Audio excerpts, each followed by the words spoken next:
Բարև ձեզ սիրելի բարեկամներ, մենք շարունակում ենք մեր զրույցները հոգևոր ընտրության մասին։ Մենք բոլորս վախենում ենք մահվանից։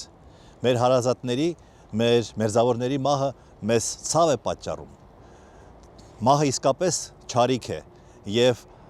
սփոփանքի խոսքերը, որոնք այդ առիթով պետք է արտասանել, այդ իրողությունը չեն փոխում։ Բայց մյուս կողմից հավանաբար չկա աշխարհում մի մարդ, որը չի մտածում անմահության մասին։ Արդյոք նման բան գոյություն ունի եւ ինչ է դրա մասին ասում Սուրբ Գիրքը։ Մեր պատարակների ժամանակ մենք լսում ենք այսպիսի մի արտահայտություն.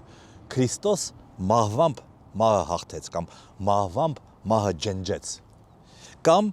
աղոթագրքում գրված է. մահվամբ մահը անեացիր եւ կեցուցիր զմահացածս։ Դա ավետարանի հիմնական ուղերձն է։ Հենց դա է ավետում, այդ բարի լուրն է հայտնում Աստված։ Ինչ է դա նշանակում։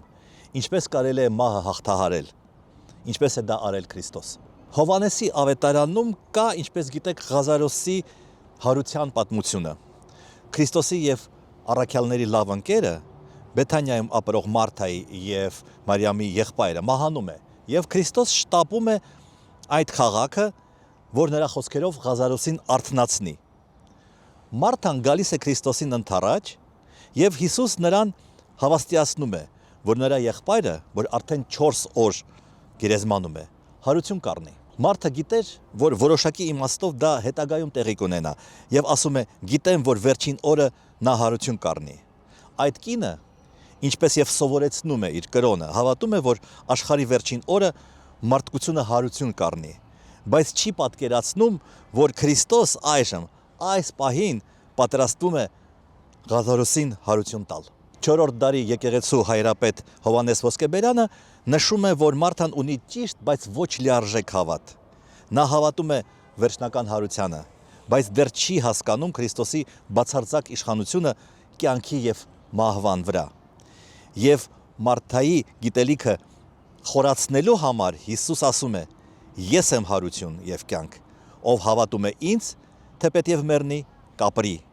եւ ով կենթանի է եւ ինձ հավատում է, հավիտյան չի մեռնի։ Ինչ նկատի ուներ Հիսուս ասելով դա։ Այդ հարցին պատասխանելու համար փոքր-ինչ հեռվից սկսենք։ Դուք նկատել եք, թե ինչով են տարբերվում հեթանոսների եւ հատկապես առաջին դարերի քրիստոնյաների գերեզմանները։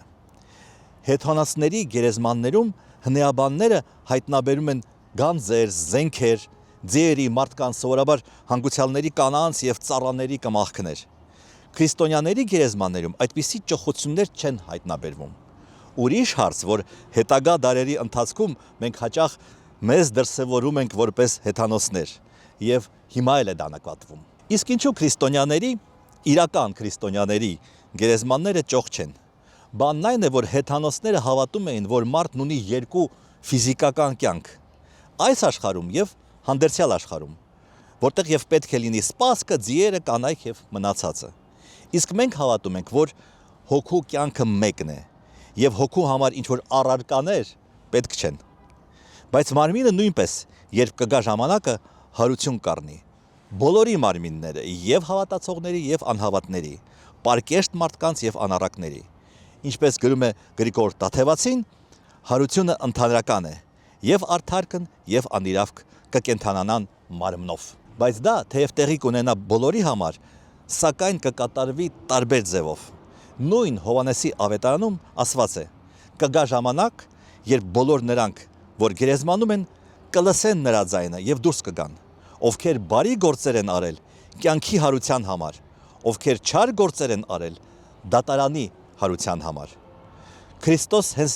դրա համար էր եկել մարդկանց մեջ, որպեսզի ցույց տա,